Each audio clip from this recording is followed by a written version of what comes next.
Good evening, everyone. My name is Elizabeth Salazar. I'm the co-president for the Women of Color United, and it is my pleasure to be here today at the Women's History Month lecture. This is an event that's meant to be continued at Hope College. Tonight, we will hear from a panel discussion of our wonderful female staff and faculty members from Hope College. Immediately after the lecture, we will have a Q&A discussion where you will be able to ask questions via Google form. To submit any questions, please scan the QR code on the screen, or we will have note cards for you to write your questions and we will submit them online. Before we begin, I would like to acknowledge the land we stand on. Together, we acknowledge that we gather as Hope College on the traditional land of the Peoria, Potawatomi, Odawa, and the Ojibwa. Peoples past and present, we honor with gratitude the land itself and the people who have stewarded it throughout the generations. As a community, we recognize the ever-present systemic inequalities that stem directly from past wrongdoings. We acknowledge this long history of injustice and commit to educating ourselves and our community as we seek to honor the legacy and culture of the Indigenous peoples. We are grateful to Grow Advocacy Council, Women of Color United, and the Center for Diversity and Inclusion for their support in sponsoring this program. Again, thank you for coming to this lecture, and I hope you enjoy it. But more importantly, I hope you learn something new that will inspire you. Next up, we're going to have the most wonderful Ann Ha share some poetry that she wrote herself. Thank you.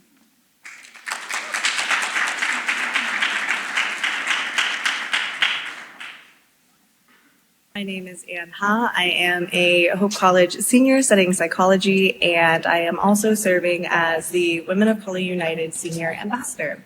So today I will be performing 3 poetry pieces for you. I am filming outside today, so I apologize if there's turbulence. But the first poem is one that was written by me, and then we'll go into a piece by Maya Angelou to honor Women's History Month, and then we'll finish out by another piece by me. The first one is titled My Mama Taught Me by yours truly. My mama taught me, you either pay now or you pay later. Everything in moderation and layering is key.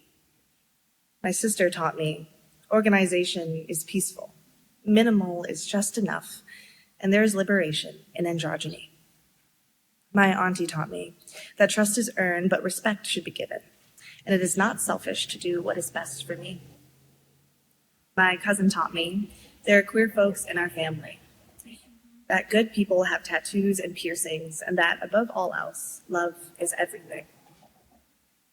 My dream team taught me that female rage is cathartic, that we heal when we lead, and that these women of color are qualified, intentional, considerate beings, and it is an honor to work alongside them making history.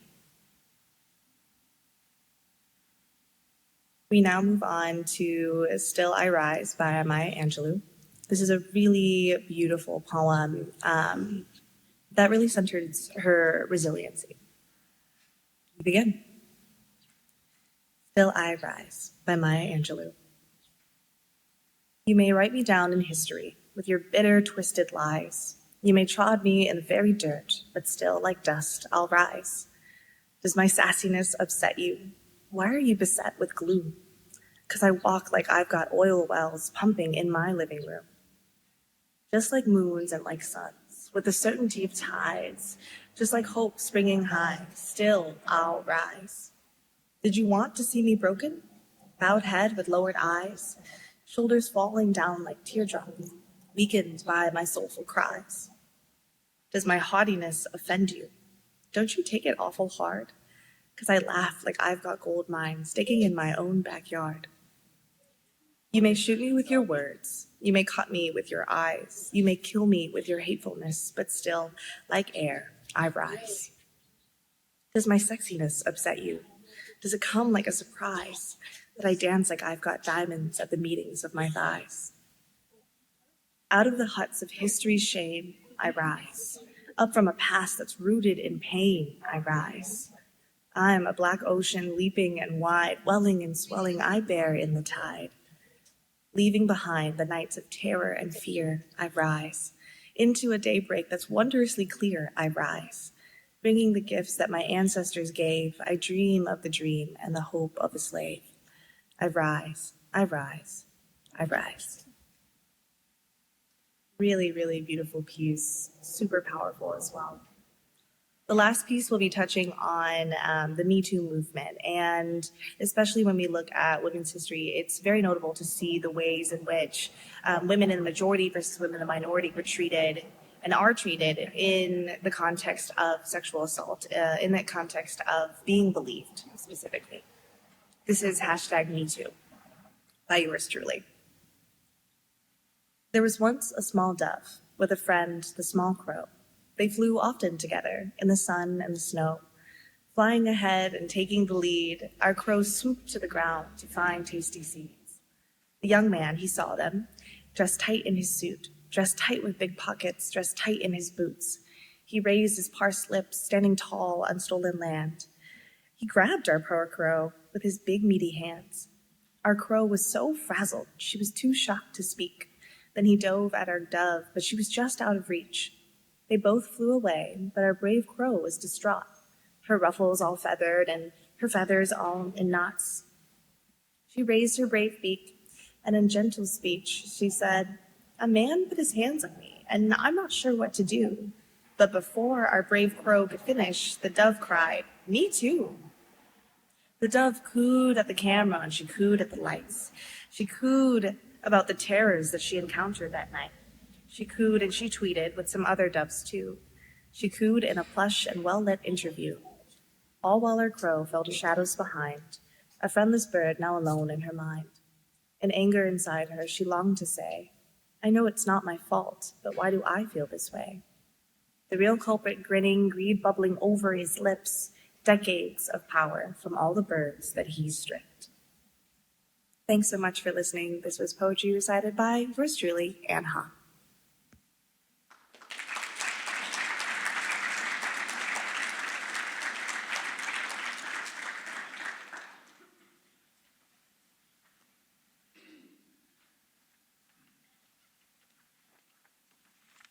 Hi everyone, my name is Shannon Rodriguez and I am the Junior Ambassador of Women of Color United, and it is my pleasure to introduce the amazing and powerful women on our panel today.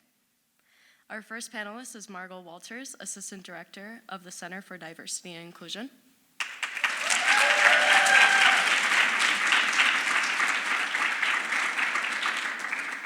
Next, we have the amazing Jasmine Lowell, International Education Coordinator with the Freed Center for Global Engagement. Third, we have Courtney E. Brewster, Executive Director of Alumni and Family Engagement.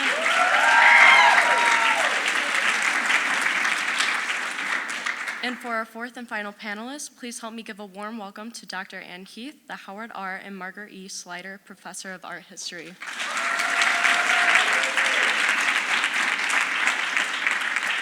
Now please give it up for our wonderful moderator, Linnea Dennis, our trustee and Culture and Inclusion Representative for Women of Color United.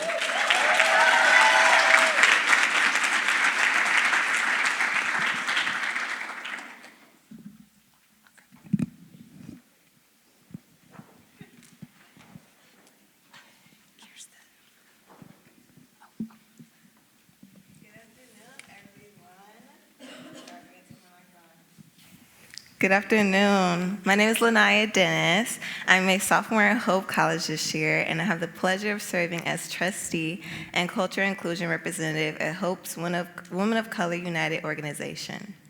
I would like to thank you all for being here today to learn more about the journeys of these four wonderful ladies that I am next to right now, and I am so thankful to having the opportunity to get to know more about you all and your stories of being a woman, but also women of color in society. So we will now move forward to the Q&A portion. If you have any questions, please scan the QR code that is located on the screen to submit your questions. Or if you would like to have note cards to write them down, we will submit them for you. If you would like one, please raise your hand and our volunteers will come to you with a pen and note card. Polly in the back right there. And to start off, do you guys mind sharing an introduction of yourself to the audience? I'd be happy to. So, this is little me and my mom, and I have a great love of theater. So this is me in Fiddler on the Roof. I'm over here on the side. I play Zeidel. Graduated high school, went to an all-girls Catholic high school, There's me with one of my children. I just want to warn you that my children did not allow me any permission to show these photos in any way, shape, or form. And there were some photos that I had to skip because they were not allowed. There you go. That's me with my daughter. We did Girls on the Run together. This is my favorite concert. In the Rain, the B-52s at Meyer Gardens. And this is when my husband and I got married. Still do theater. This are my daughters and I when we went to the very first Women's History March, Women's March that took place in Grand Rapids. We did not go all the way to Washington. And this is my last vacation with my husband to Hawaii. This is my very first promotional shot at Hope College with the Office of Multicultural Education at that time, and that's Ernesto Villarreal and Vanessa Green. This is the leadership conference, and you can see I'm being blindfolded by my boss.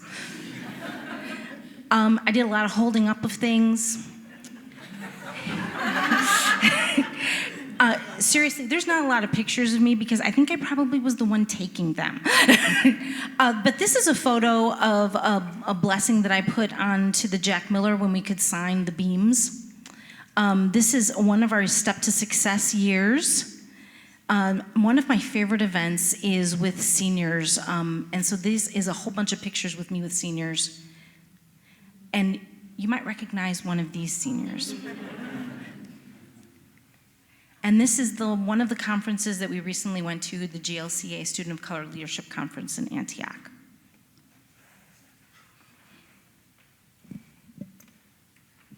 All right, and I'm Jasmine, and I am from Singapore. So I grew up in Singapore, family of 4, daughter of 2 teachers.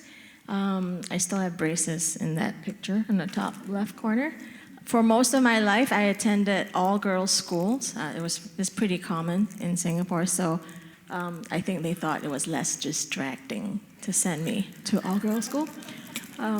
But for the last 2 years of high school, I attended what is called a junior college, and that's where the boys came into the picture. Not really for me, but I just wanted to show that picture because Singapore is a multicultural society.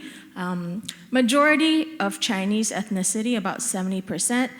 14% of the population are Malay and 7% Indian, and then minorities, Eurasians, and others. But that was my backdrop of my friend group, like people from all backgrounds, and Singapore government also pushes the idea of a harmonious society. So that's how I grew up.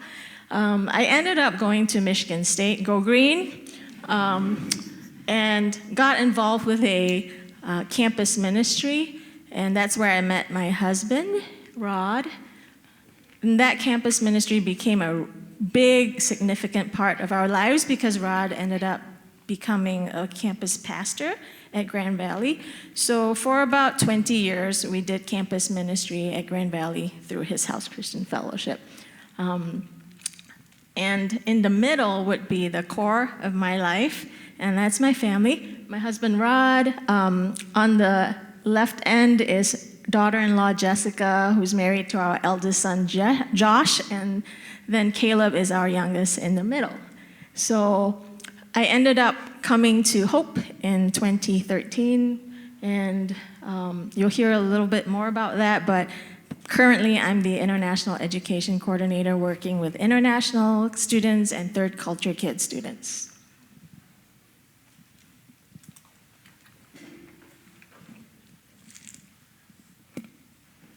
Lots of pictures. Feast your eyes. This is very much so my life. I am overwhelmed with joy and love and family and friends and happiness. And they've been there through the darkest times, the highest times, the in-between times. And we're going to start here with the fam over there. The moms in the front row right here. Shout out to the moms. There's my dad when he had hair, and that's little me. My sibling, Lindsay, who graduated from Hope in '09, and her wife, yours truly, my brother and his wife, and yours truly. What you'll notice is on almost every picture, yours truly is there, because I am not afraid of the camera, and I'm always ready for the pose. So it's possible you see my mom with the camera in the front, and I'm always smiling. It's a little side thing. So then this is my grandmother, my great-grandmother, and my great-aunt. One of the traits that our family has is darkened eyelids, our raccoon eyes. It's like very important when I think about the lineage and the connection that you have to your people. Big Mama made the best banana pudding. I don't even like bananas, but I ate Big Mama's banana pudding. Here along this row is the row of besties, my bestie from the Midwestie, who is a lawyer and is just killing the game. That is us on our first cruise last summer. My cousin at her wedding, and my bestie Boo, that's us at the Beyonce concert last summer. So last summer was a summer. I was trying to make that happen, travel to be my thing. Going down to my interest, I love music, I love singing, I play the violin. Also that C is there because of Scrabble. My mother just beat me in Scrabble 2 days ago, which is like the first time she's beat me in Scrabble in years.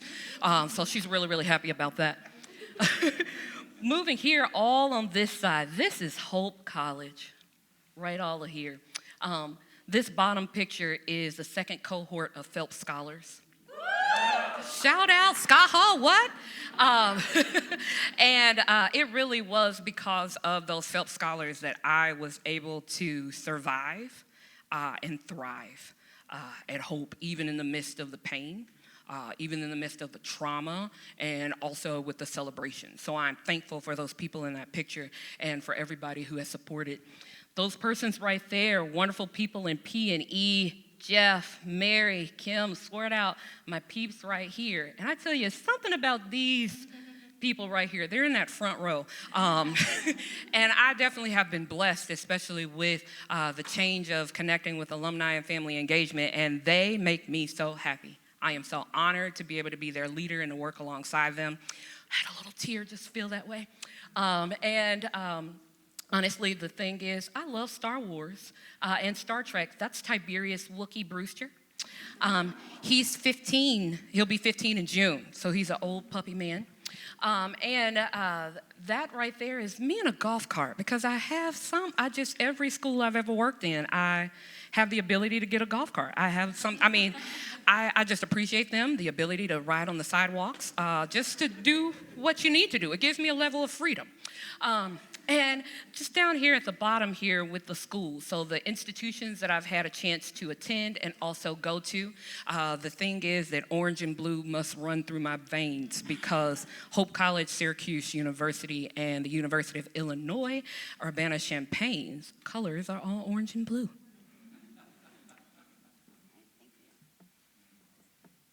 I'm setting a timer. Whoops, what happened? Hang on a second. When it goes off, I know I have 30 seconds left. So, okay. Hi, everyone. I'm from the state of Maine, and so this is a landscape that makes me feel at home.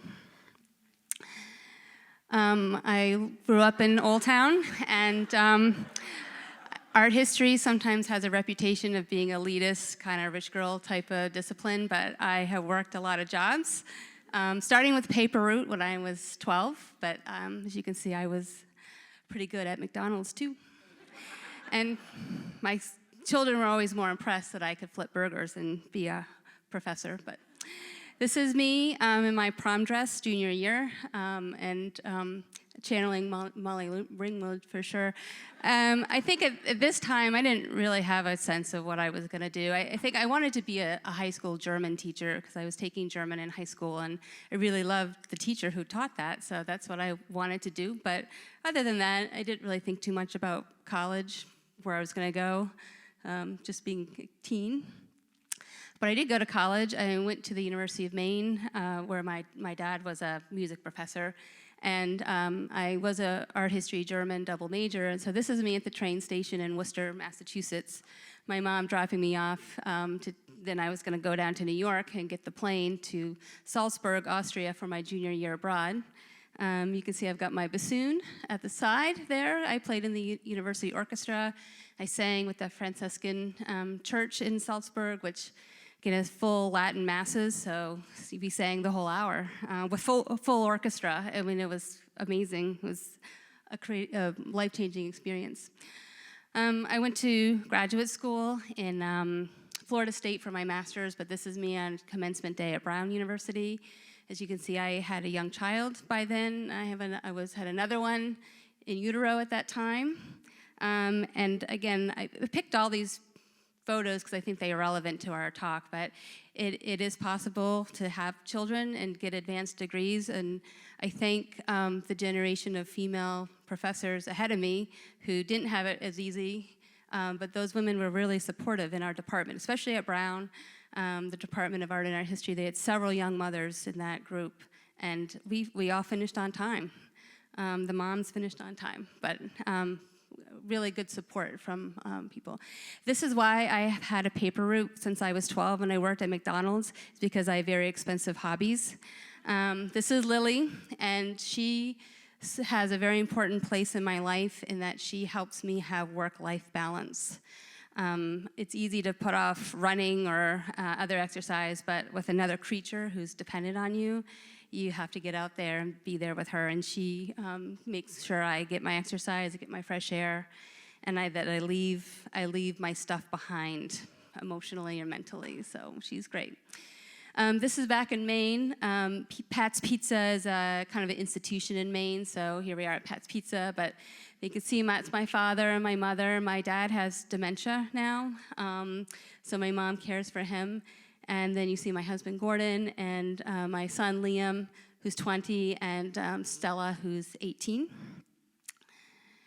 And this is a photo of us in 2022. We were in Austria. Oops, I got 30 seconds, so I'll wrap this up. In Austria, that is my German professor, my beloved German professor. And I tried to see him as much as I could through the years. He passed away last year at 91, so this is the last time we saw him. But he is a professor or a teacher can make a huge difference in your life. He really set me on my path to graduate school. And then, again, relevant to our conversation is Vanessa Green, the former director of CDI. She's the one that really got me involved with GROW. She's the one that's gotten me involved with CDI. And so we have a very lasting friendship. And then finally, I'll finish with, this is from the summer, kind of a sort of impromptu 60th birthday party with my husband, but I just wanted to show this. This is what allyship looks like. It's being friends, it's being there with people for a long time and showing up for them, and they show up for you. And so this was, that's what I wanted to show it there. This is a friend, this is what makes life rich, is being a friend and having good friends. Thank you. Okay, thank you guys for those wonderful introductions. And to get into the second question, I wanted to ask Jasmine and Ann, how did you get into your field of work? I ended up coming to Hope in 2013, and I was hired to be an assistant to the Dean for International and Multicultural Education, Alfredo Gonzalez. So I worked with him for about maybe under 3.5 years until he retired. Before that, I worked as an English test administrator at a company called ELS Language Centers in Allendale. But prior to that, I would say that kind of my experience that led me to working with this was my own personal experience as an international student, and then working some international customer service with a corporation. And being a stay-at-home mom, it teaches you a lot. I was a stay-at-home mom for 10 years, and that's not just stay-at-home sitting pretty. So I don't regret it. It was tough, but very worthwhile. And doing campus ministry, too, as a pastor's wife, prepared me for working with people of all backgrounds, and also working with multi-generational groups has shown me a lot of things I don't know. I ended up being, I guess, offered a very gracious offer when Alfredo Gonzalez retired. They made a spot for me in the Center for Global Engagement. So I was grateful to not have to leave Hope because he was retiring. They didn't replace his exact position. Things kind of morphed, and so I'm thankful I still have a job here. I loved working with Alfredo because he's a great human being. The work I get to do now, though, is more up my alley because it's more student interaction and more student-facing. So, I guess I got into this line of work because I discovered the history of art, which I fascinating, and then I needed to earn a living, so you teach it. That's kind of what you do. But part of it is maybe I was still in the family business. Like I said, my dad was a professor, so I knew a little bit about academia. But I'm grateful to my parents in that they're artists, but they always encouraged us to study what we love. So I went to school, like I said, wanting to be a high school German major. They thought that was great. I started in German classes, or language classes in general tend to be culture classes. So when I wanted to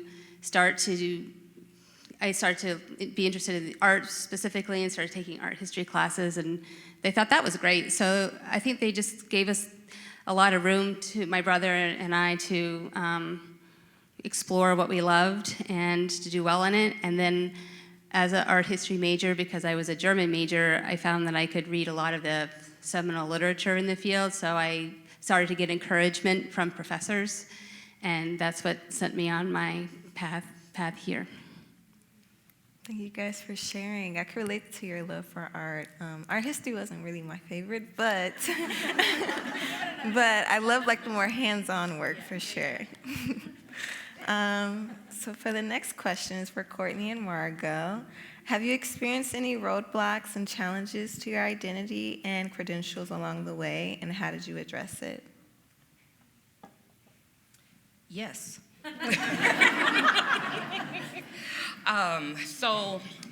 Let's go through a story. When I first arrived here as a professional staff member, I remember I had somebody walk past my office, and they looked at the nameplate, and they kept on looking at the nameplate and then walked away, looked at the nameplate, walked away, looked at the nameplate, walked away. And so then I walked out and I said, well, hello, how are you? Nice to meet you, I'm Courtney.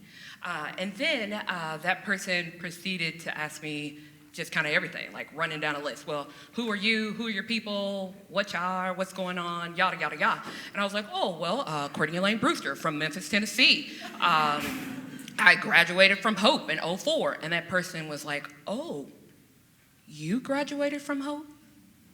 And I went, yeah, now I'm going to throw something else out you. My sister, who's younger than me, also graduated from Hope. So 2 of us came. Right? And even in that experience, that person talked to me kind of about what my role was, kind of what my history was. And I tend to not lead with my credentials. As a thing, I just present myself. Hello, I'm Courtney. Nice to meet you, everything. But then I realized it was like a challenge. So then I kind of, stood up a little bit taller. And I said, well, I went to Syracuse University. I got my master's in Cultural Foundations and Education, where I also was able to teach a course in intergroup dialogue. We can continue to go down the thing. I have gotten an award in this. I have been able to facilitate that. I've been able to do this. Oh, and currently I'm in a doctoral program. Yes, where I have all A's. I just passed my special and general field exam. I come through. Dr. Courtney Elaine Brewster coming May 2025.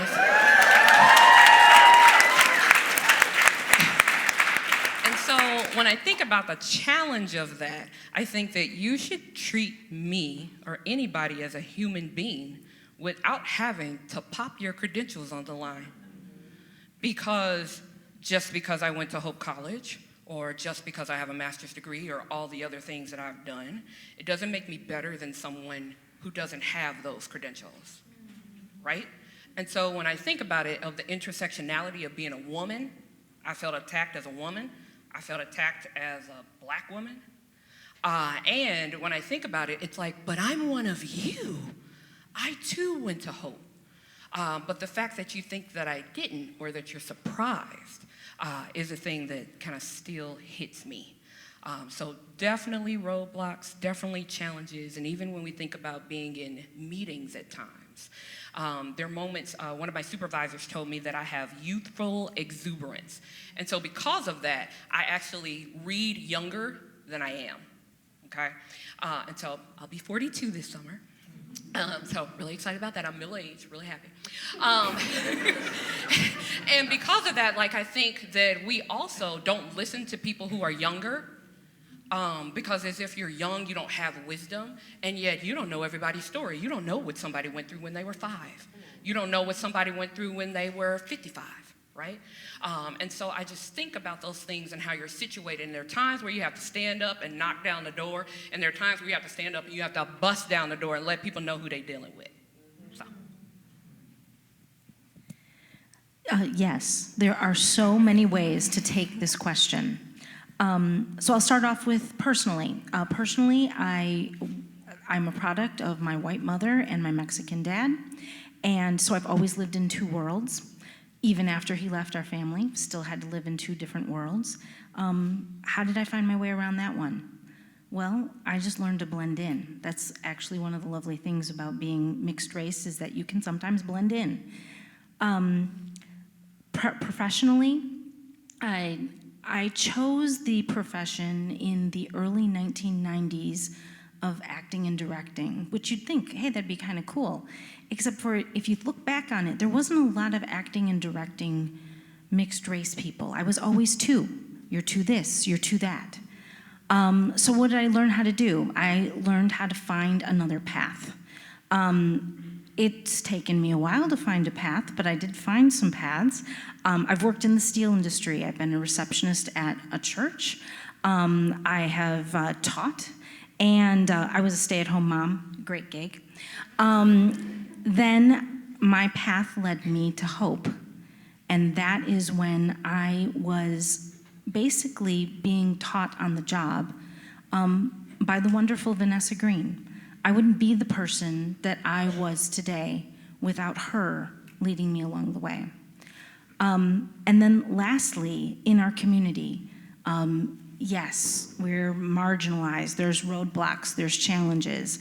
It might surprise some people to know that in West Michigan, there's about 40% of population of Latino students in our public high schools. Yet when you look outside, do you see those same Latinos owning businesses? Do you see those same Latinos owning homes? And so that's why I've decided to run for office. I'm now running for Holland Township trustee. Those of you who live in the Holland Township can vote for me in November of 2024.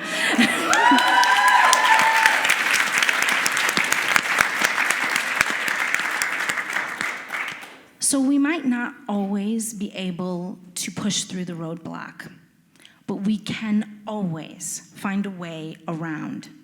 And sometimes that's using all of the things that you've learned along the way to find a way around. Thank you guys for sharing. It seems like intersectionality played a lot of role. You know, you have all these credentials, but at the end of the day, like, they're still gonna see what you look like on the outside, and that just overpowers everything. So thank you guys. For this next question is for Courtney and Jasmine. How does being a woman of color both challenge and uplift you? So as a woman of color who migrated to this country, my experience has been very different. Growing up in Singapore, it was very positive, but you know, I was part of the majority in Singapore. So I had to learn to be a minority when I came here, but overall, my experience has still been positive. So it took learning from my coworkers and friends' experiences to realize that there are issues that take place, and it's very real. I learned about how other women of color didn't have the same privileged upbringing that I had. They didn't have as positive of a society, where in Singapore we celebrate Racial Harmony Day. It's all like, yay, yay, yay, we love each other. And coming here, I was like, there are some less positive experiences. So I've learned a lot from other people's experiences. I've learned that just because it didn't happen to me doesn't mean it's not happening. When someone asks me, where are you from? I'm really happy to say, I'm from Singapore. But I have American Asian friends who grew up here, and for them to have that question asked to them hits very differently than when I'm asked that. So I think it's been very eye-opening, also humbling to realize I have so much to learn about the world around me, and I need to open my eyes a little bit more and hear more stories and learn to advocate for other people.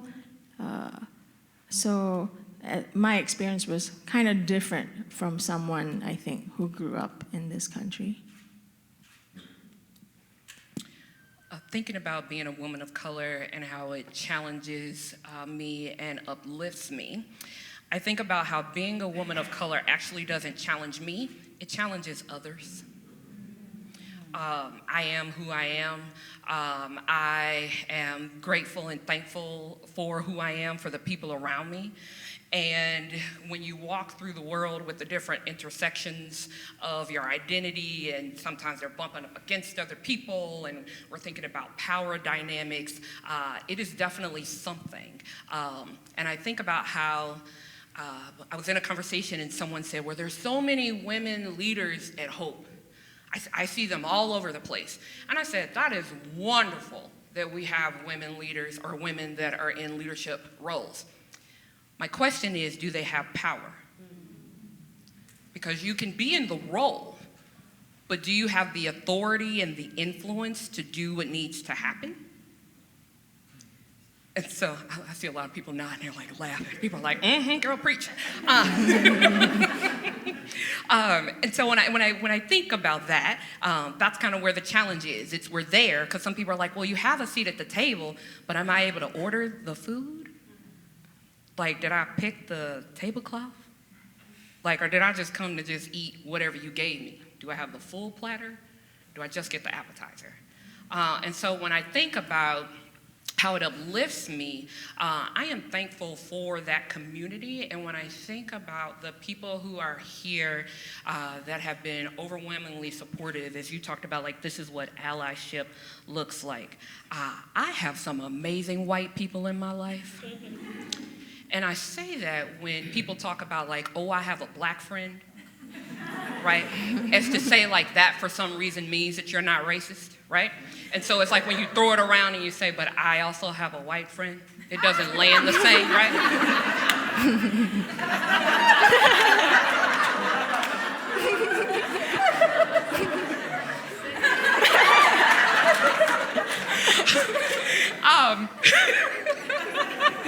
And so when also in that moment, when I think about that uplifting part is I am able to have real conversations with certain people. And I appreciate the ability to do that. And I am willing to have those conversations where I challenge people, where I'm pushing up on their level of comfort, where I'll, lean in, break through all the phrases, all the terms, right? But you also have to know what are the risks, what are the rewards. And I think when you have a community of people who support you, you're more likely to take more risk. And so with that, I am thankful for my community. Also, there are moments where I might shy away and I'm ooh, I'm not gonna get them today, but I'm gonna get them tomorrow. I need to go call some people who I see in this room and say, how was I? How did I handle this? Did I need to say that? Can I circle back around, or do I need to leave it? Do I let it need to marinate?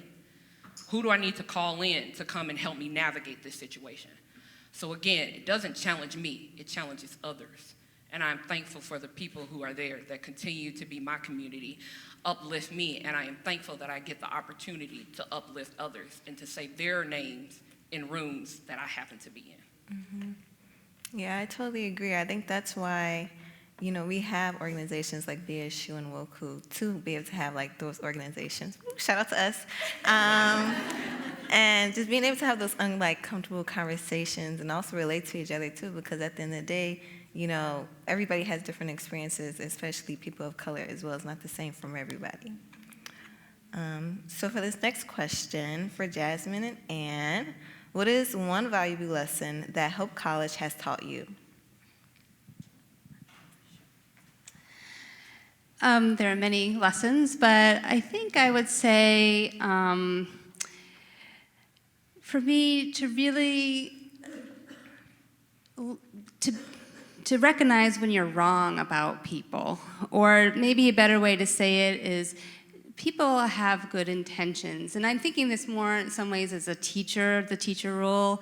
Students are doing the best that they can in difficult circumstances. And so when you're interacting in the classroom or when you're setting policies in your syllabus, to think about what is it like to be a young person trying to balance a lot of their lives. And so I kind of learned that, teaching is not just about the course, the material, the tests, but you're trying to let students grow, and sometimes they need a little growing room in the policies and the syllabus, and just having a permission to figure it out. And so I think when I started to rethink my teaching, my relationship in class to that, it began to open up a whole different relationship with students, not necessarily like a personal, like a jovial relationship or joke around, but letting students know that they can grow in the class, and what's at stake is not their humanity on how well they do on the test, but what they're doing in the classroom is they're learning how to be themselves as they go through this 18 to 22-year-old, such a huge developmental change for them. And so a lesson was like not to try to be like the hardest, meanest, most challenging. I hate that part of the course evaluation when they ask, is the course challenging? It's like, what do you mean by that? Do you think it was a challenge because you had no clue what the professor wanted from you, and so that way it was challenging?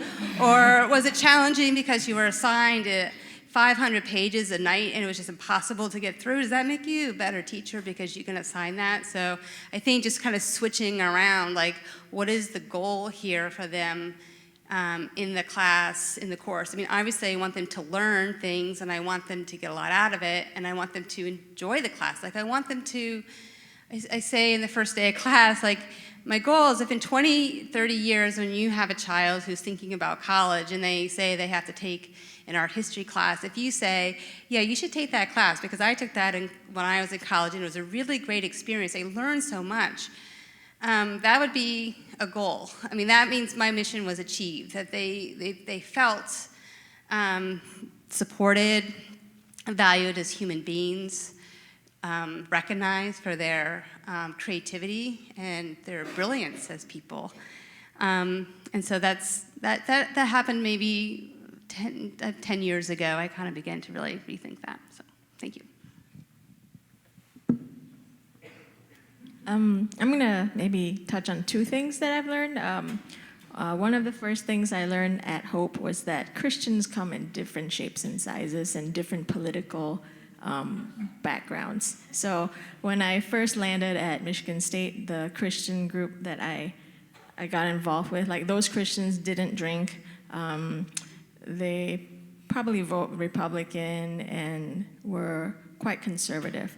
Now, I think if I had landed at Hope first, I'd be like, oh, Christians in America drink, definitely.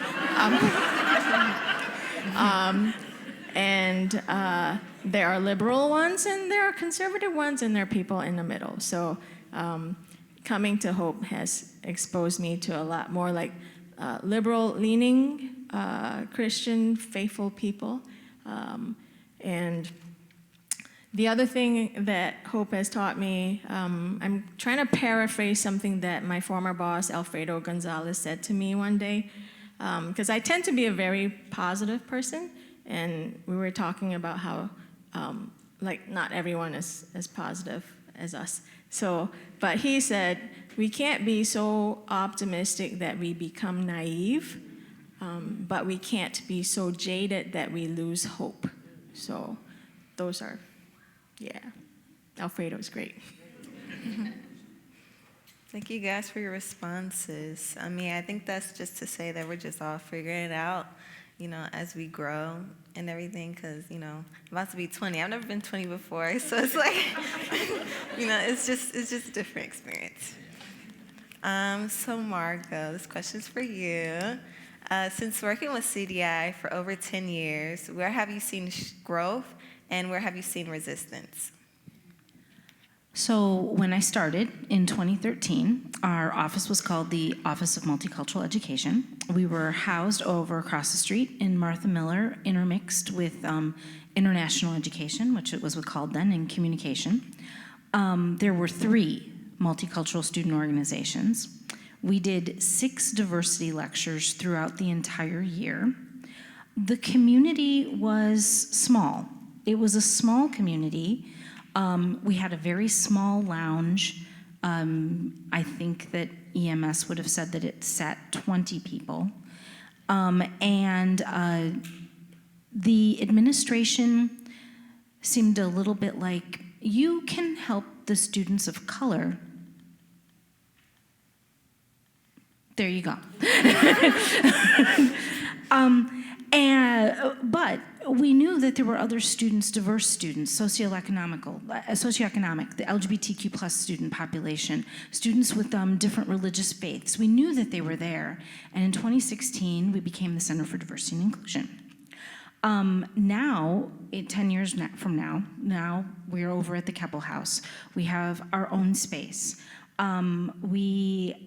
are 7 multicultural student organizations, and at least I know of 2 others that were trying to become other multicultural student organizations. We, instead of doing 6 diversity lectures in a year, we now do at least 6 a semester. Thank you, Polly.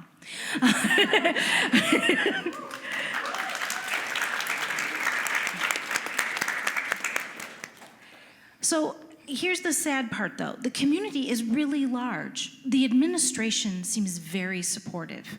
And I'm going to say that again. The administration is very supportive. But we're not as close.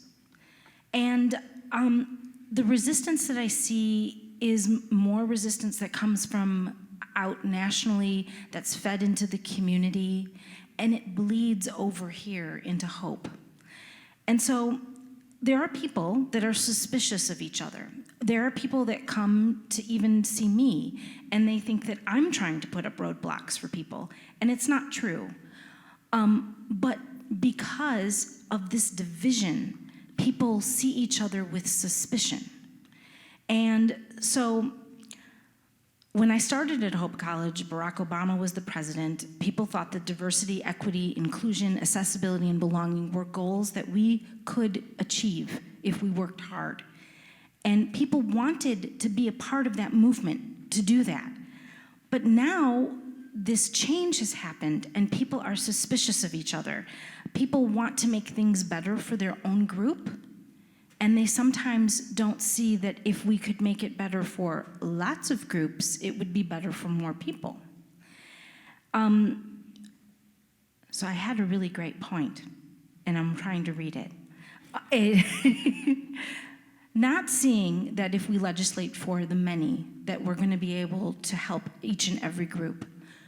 If you've been in diversity, equity, and inclusion for a while, you know historically, not even just in the recent history, but in way back history, there's this big ebb and flow, and it always happens. They always are trying to divide us. And if we can remember that we're better together, and we can take the I out of these questions and put in a we, I really think that we're gonna make some movement. But right now, honestly, when I look at the national climate, when I look at West Michigan's climate, there's division. And it's us here in this room that are listening that can try to put the we back to it and stop focusing on I. And that's what I try to do every day. Thank you for your response.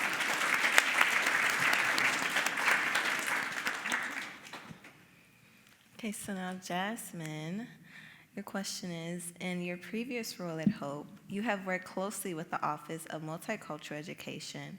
What memories/stories do you have about past leadership, Dean Gonzalez, Vanessa Green, that can provide insight into the work or issues during a time with the office? So when I arrived a few months after Margo, she helped hire me, so you have her to blame. So it was structured differently. Dean Gonzalez was the associate provost, and he was dean for international education and OME, Office of Multicultural Education, and he oversaw the Phelps Scholars Program, CASA, Upward Bound, in addition to those two offices. So, and we have wonderful ladies who were in leadership. It was Yoli Vega who led Phelps Scholars. Fonda Green was overseeing CASA, and Liz Colburn was overseeing Upward Bound, and Amy Quincy, who is still the leader for Center for Global Engagement, and then Vanessa Green. So Alfredo had a bunch of powerful women on his team. They continue to work, and tirelessly. I think resources would be one big issue. Like, we have so much need on campus, but there are limited resources, and just like every campus office, I think students sometimes say, oh, Hope has so much money. Hope has so much money. They can, but honest truth is there are limits, and your leaders in these offices are trying to get more resources, but there are limits. And so that's frustrating when you have students coming to you saying, I need help, and we want to help you. But at the same time, there are budgets and there are different pressure points. So having my seat, I could see that, so it's a tough spot to be when students would come to Alfredo and make appointments with him, and they love Alfredo, we all do. And sometimes he could say yes, sometimes he had to say no. And this type of work continues, like we still have limited resources and we still have unlimited needs. And one funny story is I remember Vanessa had a doll in her office, and that was my first time I heard of a damn it doll. So it's just a little picture of how sometimes work life isn't that smooth and you just need to take it out on something. So, but Vanessa also really impressed me with her faith. Like, she really leaned on her faith in God to get her through the tough days. I also remember her telling me about how driving and getting stopped by a police officer was very different for her than for me. When I get stopped, I deserve it. I was speeding. But in her family, being stopped by, for a traffic stop and having her family in the back, like, she had to teach her kids what not to do, what to do. And when she told me that story, it really was a huge impact on my life and my, realization that, things are not fair. Society does not treat everyone the same. So, those were just a couple things that come to my mind. Thank you for that.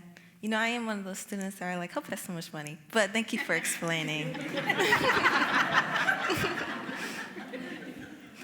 Okay, Courtney. So, you are a 2004 alumna and current administrator. Can you talk about your Hope College experience as a student, and through your professional experiences, what led you back to Hope College? Go even year for 04 people. So I was a Phelps Scholar. I was a part of Black Coalition. It was during the time when I was a student here when we moved from Black Coalition to Black Student Union. And I will tell you, I was part of the people who didn't want the name to change. I was like, ooh, yeah, I like the coalition. I'm here for it. I also was an RA my whole entire time. Scott Hall, Cook Hall, Columbia Apartments. And I'd probably say one of my major claim to fame is being the assistant director of the gospel choir. Back in the day when the gospel choir was 200 people strong. People came out from everywhere at chapel to come, and we would get, like right now we could, lead in a song, that's the thing. It's a whole thing. But when I really look back at my Hope experience, it's the klutz that I think about a lot. And so the old school klutz, even though there's another old school klutz that I learned that was in Durfee back in the day. And so then there's some people are like, I went to that klutz. And so the klutz that I'm talking about is actually where the Alumni and Family Engagement offices are. And I realized probably about a few weeks ago, I was like, I spent a lot of my college career in the klutz. And now I'm back in the klutz.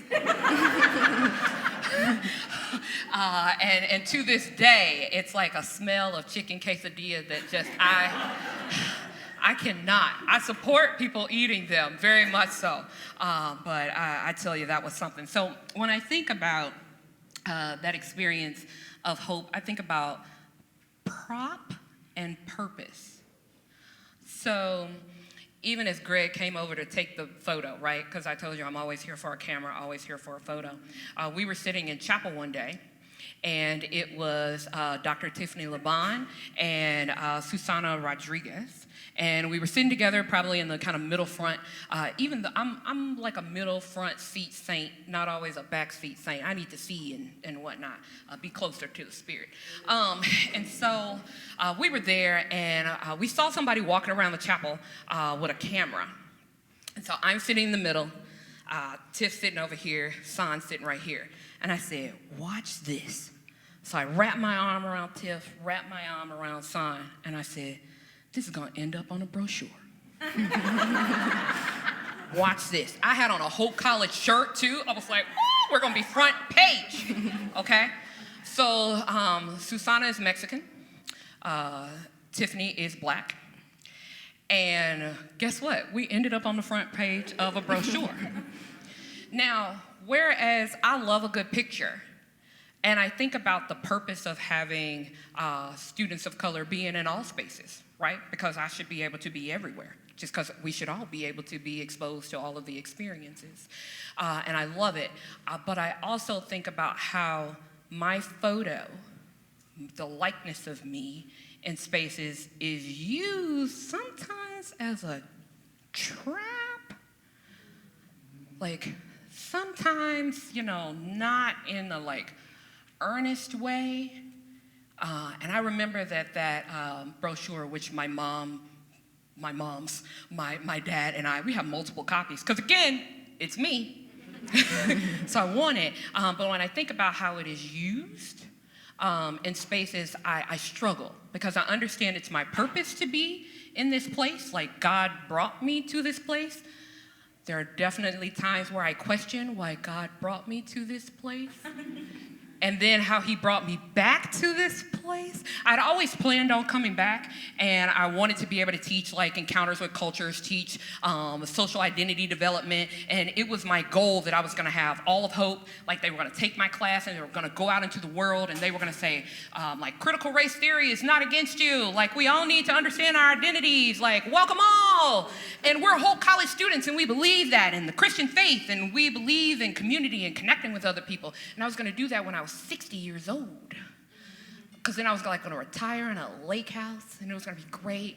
And this was gonna be my summer space and whatnot.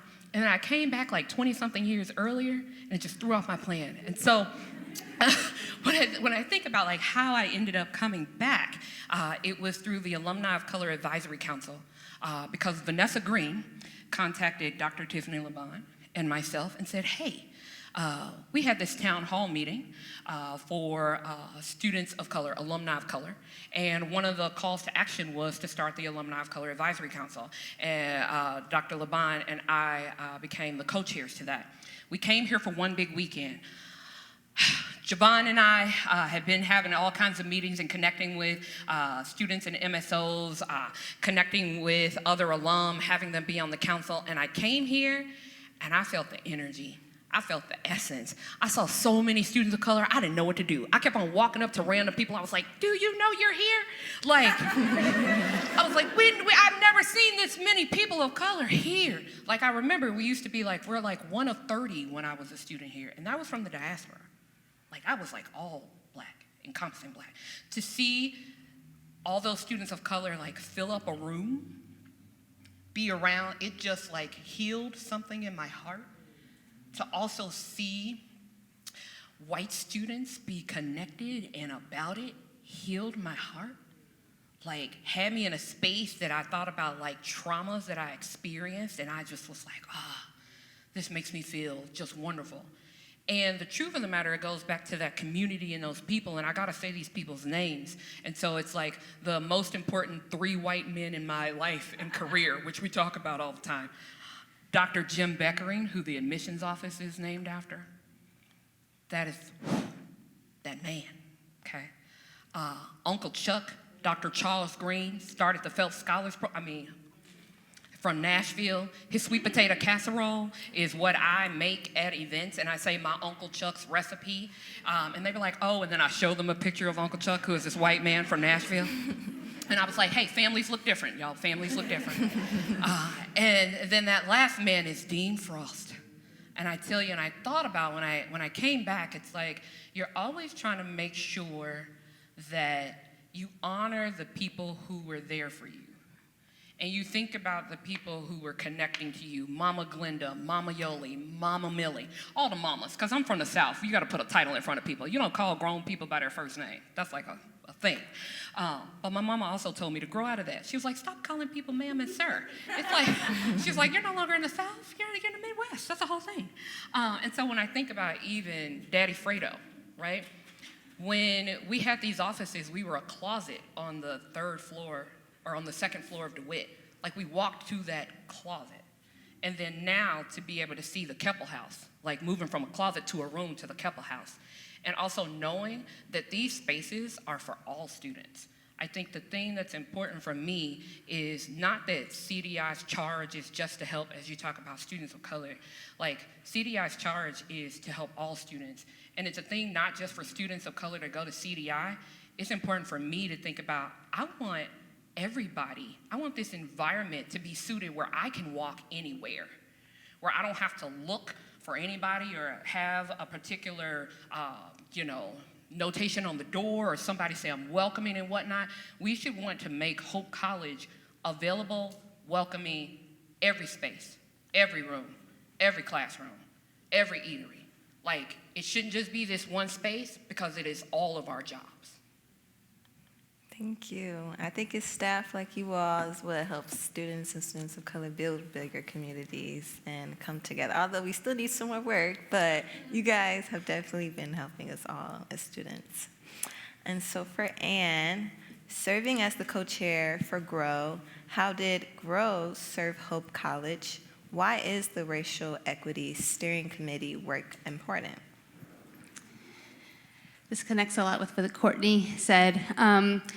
So the GROW Council came about probably 2009, 2010, somewhere around there, when Vanessa Green was the director of the Office of Multicultural Education, back before it was CDI.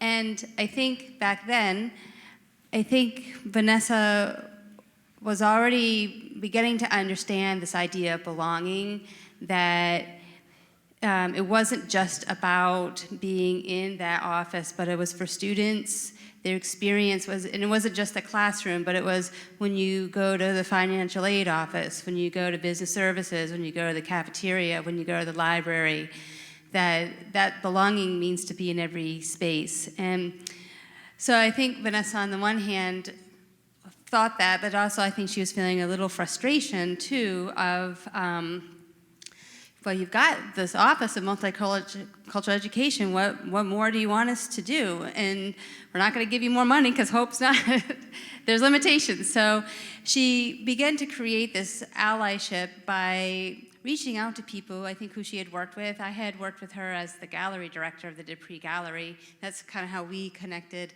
But she tried to get people from every part of campus, again, the food services, business services, financial aid, CAPS, some faculty, custodians, like phys plant, everybody, to try to have a network of people, and we went through diversity training, and we did work together, that we could begin to build a network of both people who could function as allies, but also just to be ears and eyes in our places. So where you see things, you can then sort of share those issues with GROW, and we could try to be kind of allies or be a mouthpiece to try to get some systemic change within the institution. But again, it was kind of ad hoc because I think a lot of Vanessa had to work outside because the inside path wasn't smooth or direct. There are, roadblocks, whether they were financial roadblocks or, again, sort of parceling. And so that's kind of what that happened. And then the summer of 2020, when you had your town hall, shortly thereafter, Vanessa and GROW, GROW was then well placed to have a town hall for faculty and staff. To talk about we were going through the pandemic, we were going through the murder of George Floyd, like everything was being upended. And so I think GROW grew into itself by being a group of people that could help Vanessa plan that organization, or that town hall. Following that, President Scogan then, he realized we were making progress but wanted to move the needle faster, and I think he needed also, he's the president, but he's not the king. He's got a board of trustees above him, so he's not like carte blanche. He can't do whatever he wants with the college.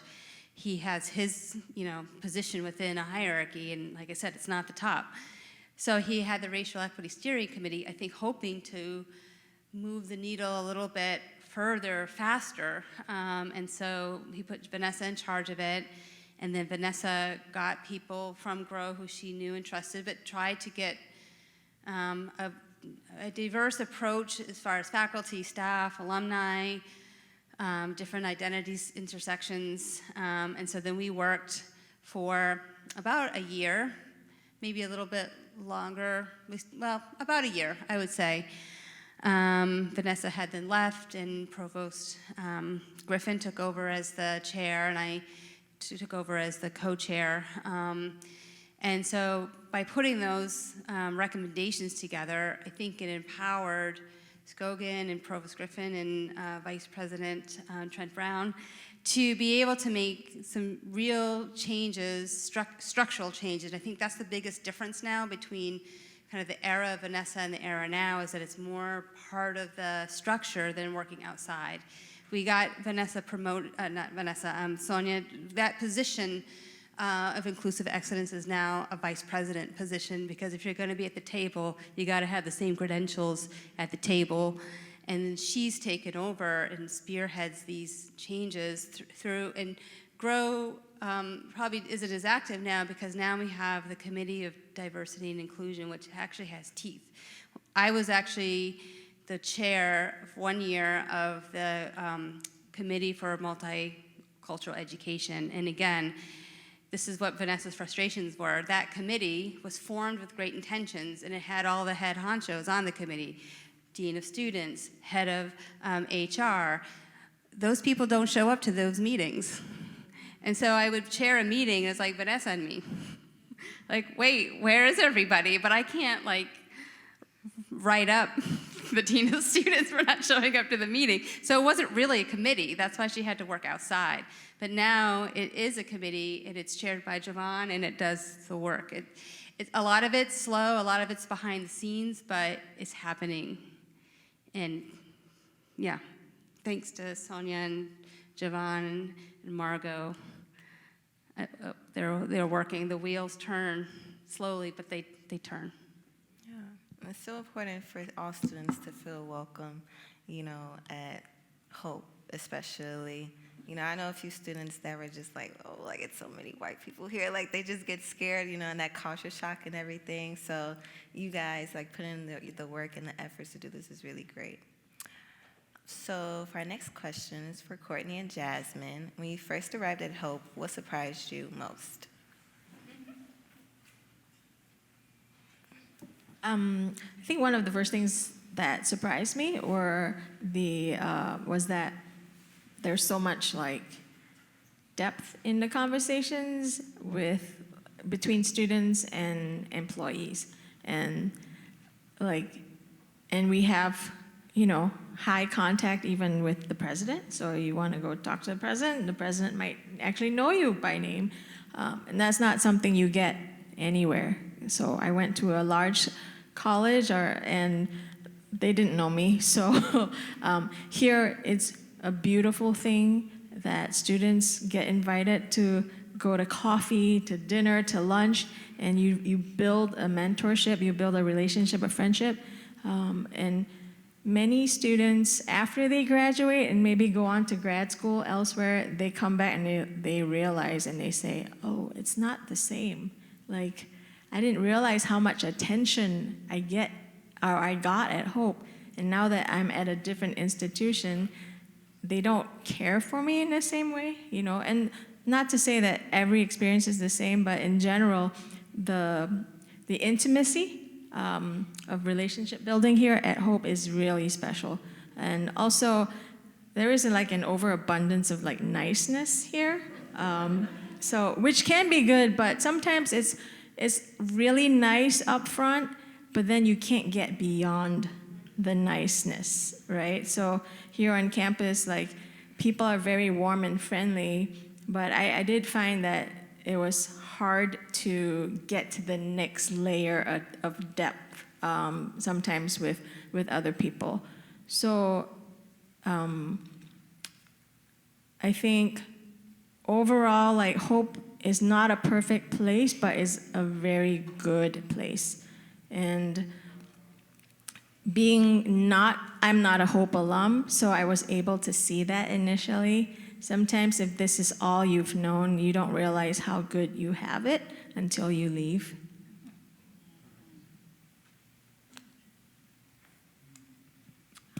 I'm gonna pick up on that. And also sometimes you don't realize a larger world view and perspective if this is all you've known. And so then when you have people that come in, it's also very surprising, because what surprised me when I first got here was I met some people who had never been in the room with a black person before, and that surprised me.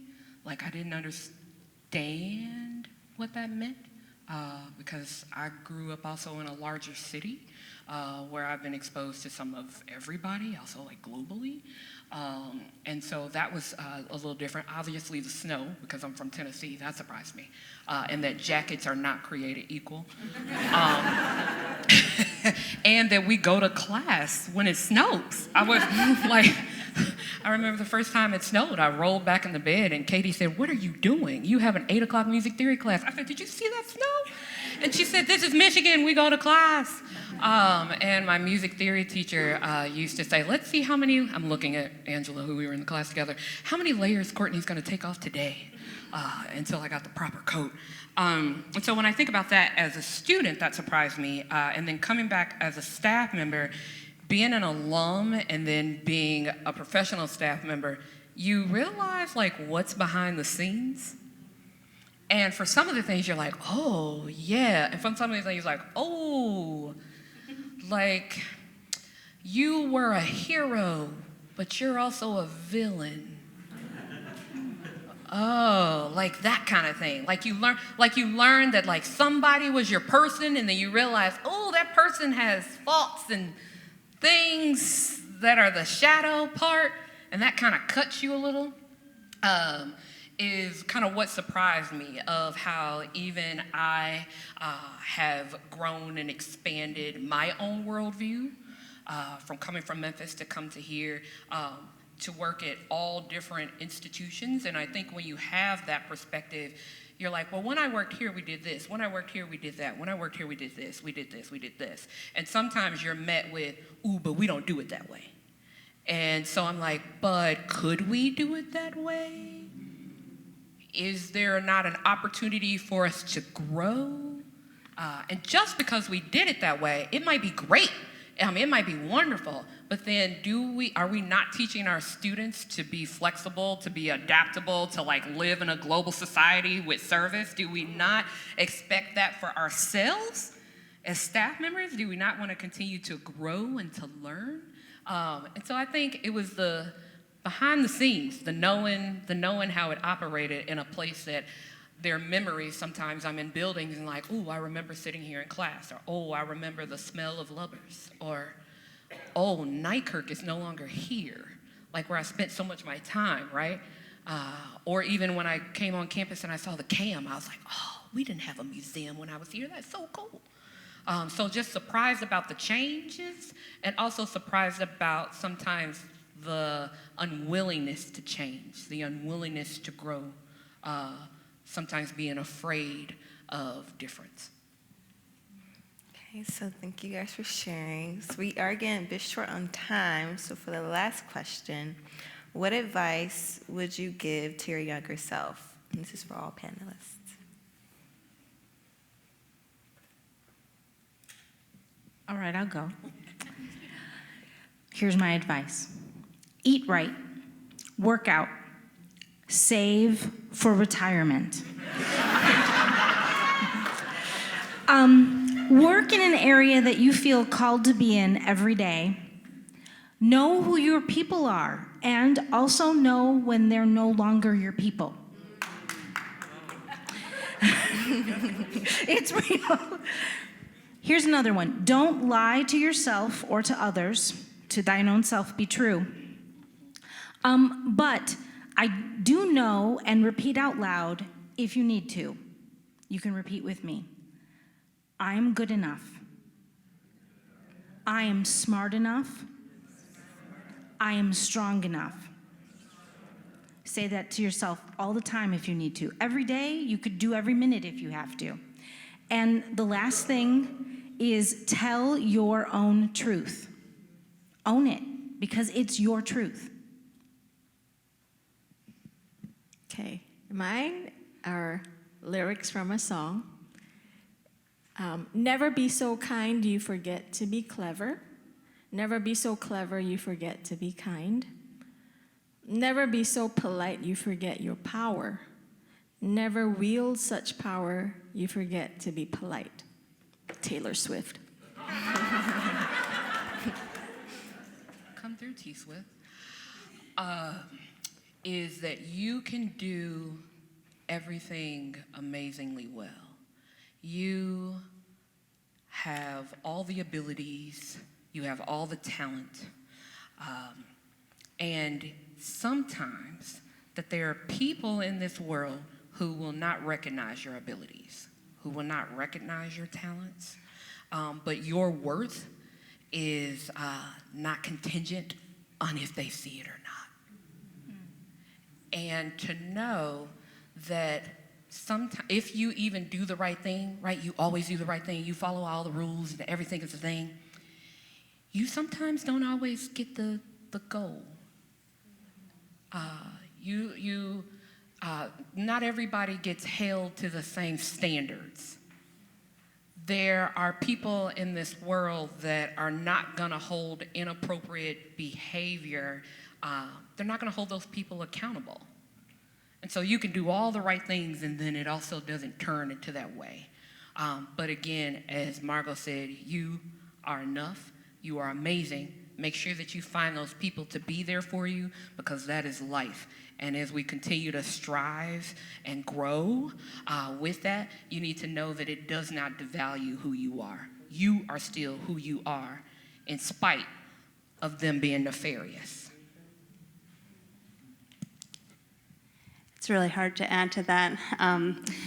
I would say to be loyal, and to be loyal to yourself. This is cliche, but it doesn't matter how many times you fall, as long as you get up one more time. And yeah, be true to yourself. People, when they throw arrows at you, they got their own stuff. It doesn't change who you are. And don't let somebody else divert you from what your goals are. Just find another way. There will be roadblocks, but just stick to it. It's a marathon, and you'll get there if that's what you want to do. Great advice. So once again, I wanted to thank our amazing panelists for speaking, educating. Oh yeah, clap, clap, clap.